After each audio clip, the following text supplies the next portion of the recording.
Oke, kita lanjut dengan istilah yang tadi sempat disebut. Ada istilah isotop, ada istilah isobar, isoton, dan isoelektron.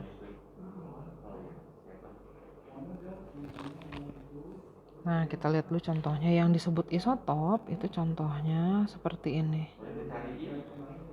Nah, ini disebutnya isotop. Kalau kita lihat di sini, ini adalah 3 unsur yang sama sebenarnya. Nomor atomnya sama-sama 6, tapi nomor masanya beda-beda. Ada yang 12, 13, dan 14.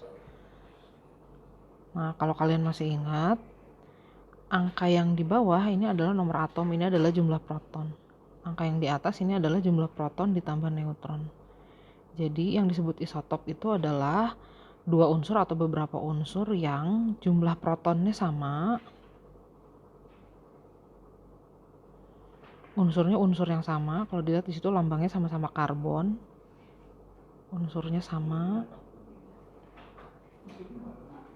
Tapi jumlah neutronnya beda. Sehingga menghasilkan nomor massa yang beda. Nah, kalau isobar itu contohnya seperti ini. Contohnya itu kan stilus kemarin ya. Isobar itu kalau dilihat di sini yang samanya adalah nomor massanya, tapi unsurnya beda. Jadi kesimpulannya isobar itu adalah pasangan unsur yang jelas beda. Unsurnya harus beda, tapi nomor massanya atau massa atomnya sama. Nah, kalau yang disebut isoton itu contohnya seperti ini.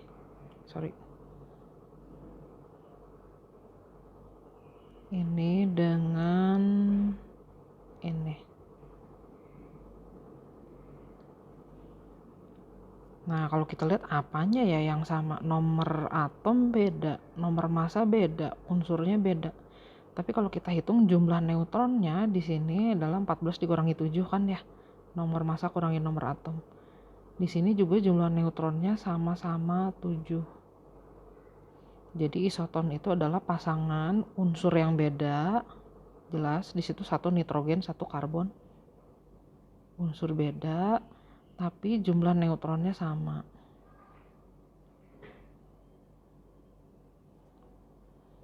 Nah, berikutnya ada yang disebut isoelektron.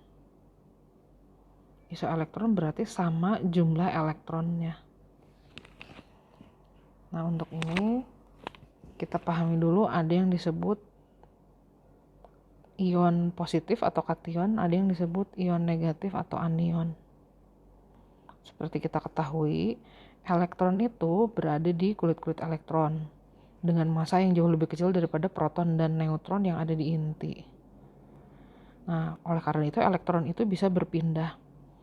Menurut teori atom Niels Bohr, kalau elektron pindah ke kulit yang lebih luar, itu berarti dia harus diberi energi dulu, dia harus menyerap energi. Jadi kalau mau pindah ke tingkat yang lebih besar, dia harus menyerap energi. Sebaliknya kalau dari tingkat yang lebih besar mau pindah ke tingkat yang lebih rendah energinya atau yang paling dekat ke inti, yang lebih dekat ke inti, dia akan melepaskan energi. Gitu. Nah, jadi intinya elektron itu bisa berpindah. Apa yang terjadi kalau suatu unsur melepas elektronnya? Misalnya elektronnya dilepas. Jumlah elektronnya nanti akan berkurang, sementara jumlah proton dan neutronnya akan tetap.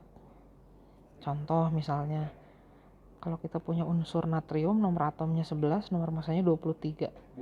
Ini jumlah protonnya 11, jumlah elektronnya juga sama 11, jumlah neutronnya 23 dikurangi 11, jadi 12. Letak elektronnya di kulit pertama 2 maksimal, kulit kedua maksimal 8, kulit ketiga isinya 1. Nah, kalau natrium melepaskan elektron, dia nanti akan menjadi bermuatan positif. Kenapa? Karena begini, Jumlah protonnya tetap 11 karena proton ada di inti, nggak pindah kemana-mana. Elektronnya yang berkurang, elektronnya jadi tinggal 10. Nah, di sini ada selisih muatan positif dan negatif sebanyak 1. Jadi itu akan menjadi muatannya natrium. Kalau jumlah neutron itu akan tetap 12 karena neutronnya tidak berkurang. Jadi konfigurasi elektron Na+ jadi tinggal begini. Yang satunya nggak ada, kan ini udah pindah. Gitu. Gitu. Nah, kalau kita lihat unsur neon, nomor atomnya 10, konfigurasi elektronnya juga sama kan begini 2 dan 8. Jadi di sini disimpulkan bahwa Na+ dengan neon itu berisoelektron karena jumlah elektronnya sama-sama 10. Gitu. Jumlah elektronnya sama-sama 10. Itu disebutnya isoelektron.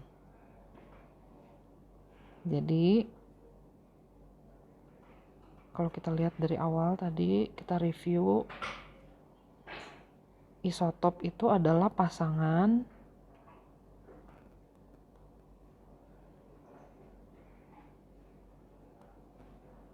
yang mempunyai nomor atom sama, bisa pasangan atau bisa lebih dari 2, tapi nomor masanya beda. Protonnya sama, unsurnya sama, tapi jumlah neutronnya beda, makanya nomor masanya beda. Isobar itu adalah unsur-unsur yang masanya sama atau nomor masanya sama, tapi unsurnya beda atau jumlah protonnya beda.